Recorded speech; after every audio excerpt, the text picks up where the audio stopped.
A mysterious, highly contagious disease causing children to violently cough was first discovered in the Middle Ages. In Italy, it was known as dog park.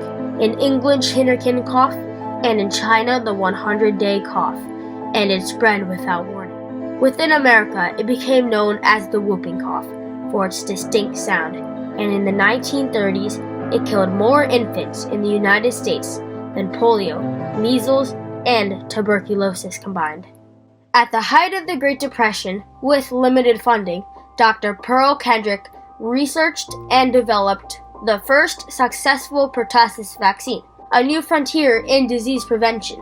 Her achievement in adding this life-saving vaccine to standard inoculations for infants was a trailblazing advancement that vastly increased the U.S. life expectancy for children, saving millions of lives. This success against all odds by a pioneering female researcher has inspired future generations of women to pursue careers in science. According to the National Library of Medicine, in the late 1800s, scientists had developed vaccines to control many infectious diseases, including smallpox and typhoid fever. However, this new frontier of medical advancements inspired public policies that were not without criticism. In 1879, the Anti-Vaccination Society of America was founded, concerned over the perceived violation of personal liberty and choice. As work in microbiology continued to progress, the bacteria Bordetella pertussis, which causes whooping cough, was discovered in Belgium by Jules Bordet and Octave Gengot in 1906. By 1914, pharmaceutical companies in the United States sold many pertussis and mixed serum pertussis vaccines made to both treat and prevent whooping cough. However, they were not effective and children were still dying. In 1929, just 10 years after World War I ended, the Great Depression began and left many Americans in poverty. Across the country, people could not find food, jobs, or health care. This led to poor living conditions and increased the circulation of disease, escalating the need for public health care and preventative medicine. In addition, while educational opportunities for women had risen, a lack of employment opportunities for women remained. Public health was one of the few scientific areas that had begun to seek out educated women, as it was considered mindless rote work and paid less. Pearl Kendrick, a newly graduated female bacteriologist, took a position working at the Michigan Department of Health Laboratory as a branch chief, determined to make a difference on this frontier for disease prevention. In the 1930s, whooping cough was one of the most serious diseases of young children, killing approximately 6,000 children per year in the United States alone. Kendrick, a survivor of whooping cough as a child, was steadfast in her desire to stop the disease. However, she struggled to acquire funding to research vaccine development. With help from her colleague Grace Eldring and volunteers, they began working on their own time collecting specimens of Bordetella pertussis. Now this was at the time of the Great Depression in the early 1930s, and we learned about the Depression as we learned about whooping cough, and we had a watchword after a while. It was around to the back and up the stair. And many of these families were very poor, with the fathers out of work, and we collected our specimens by the light of kerosene lamps. We'd find a whole family of whooping, coughing, vomiting, strangling children. And the idea was to open this plate of red medium with the blood in it and let the child cough so the spray fell on the medium. Kendrick and Eldering started running tests. 1,592 kids were involved and 712 kids received the vaccine, while another 880 served as controls. I felt scared to death, Kendrick admitted. The trial was successful. Of the group that got vaccinated, only 4 mild cases were reported. Due to previous disappointments with earlier pertussis vaccines, the medical establishment was skeptical of the results.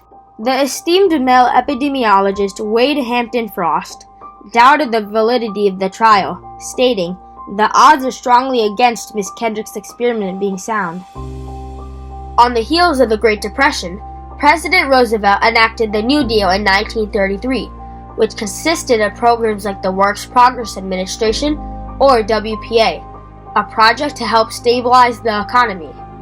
This legislation would prove to be necessary to many Americans, including medical researchers like Pearl Kendrick.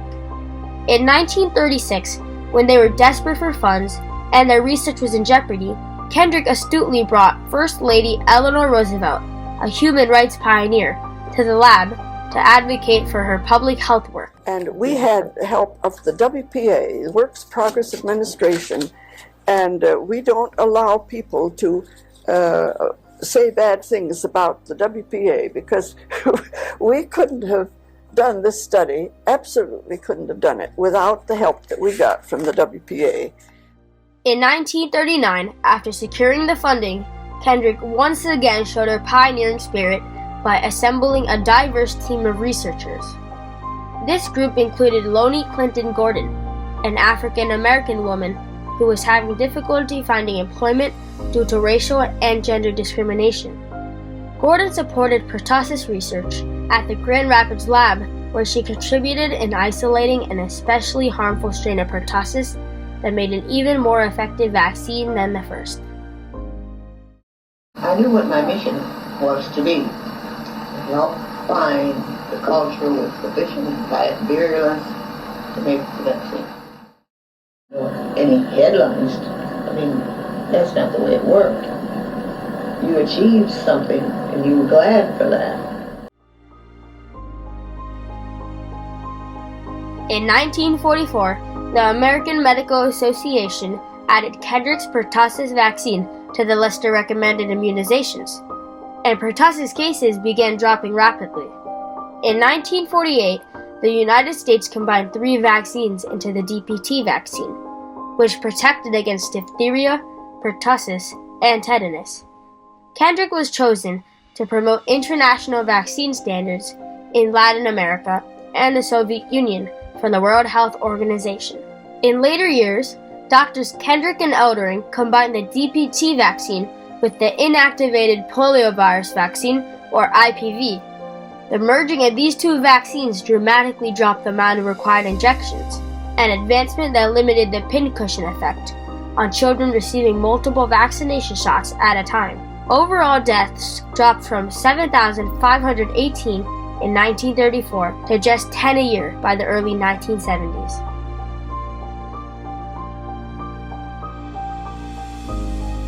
Anti-vaccination sentiment faded throughout the Great Depression, but never fully disappeared as there was controversy over the safety of the pertussis vaccine. Despite the development of life-saving vaccines today, there is a small but growing backlash against childhood vaccinations, including pertussis. This reluctance can be attributed to opinions spread on social media, the fear of side effects, religious beliefs, and more. As a result, childhood diseases continue to spread. Reported cases of pertussis in the U.S. have more than doubled already in this century, from 7,867 in 2000 to 18,617 and 7 deaths in 2019. Recently, there was a whooping cough outbreak in New York, resulting in 12 cases. We have a health alert for you this morning. Rockland County officials now say there are 12 cases of whooping cough in the county. News 12 is told 9 kids are under the age of 5. The rest are between 5 and 10 years old. Only one of the children, we're told, has a record of being vaccinated.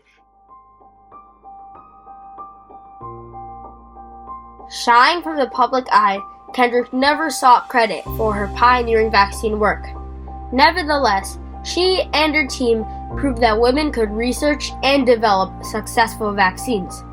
In 2017, the percentage of women in STEM grew to 27% due to increasing education and employment opportunities for female scientists. Her tenacity in securing funding and work ethic is exemplified by female biochemist Catalin Carico, who helped develop the COVID-19 vaccine. The life expectancy for children worldwide has increased due to the vaccine developed by Dr. Kendrick, and her work with the World Health Organization has paved the way for eventual eradication of pertussis. After Kendrick's death in 1980, a tribute written to her said, quote, "A life saved by prevention cannot even be identified. Who are the men and women living today who would be dead from whooping cough had it not been for Pearl Kendrick's vaccine?" No doubt there were several 100,000 of them, perhaps some of our parents and grandparents among them. A life saved by prevention can't be counted, but it most certainly counts. Today, Dr. Pearl Kendrick is remembered for her relentless spirit toward developing and standardizing the life-saving pertussis vaccine, a new frontier in disease prevention.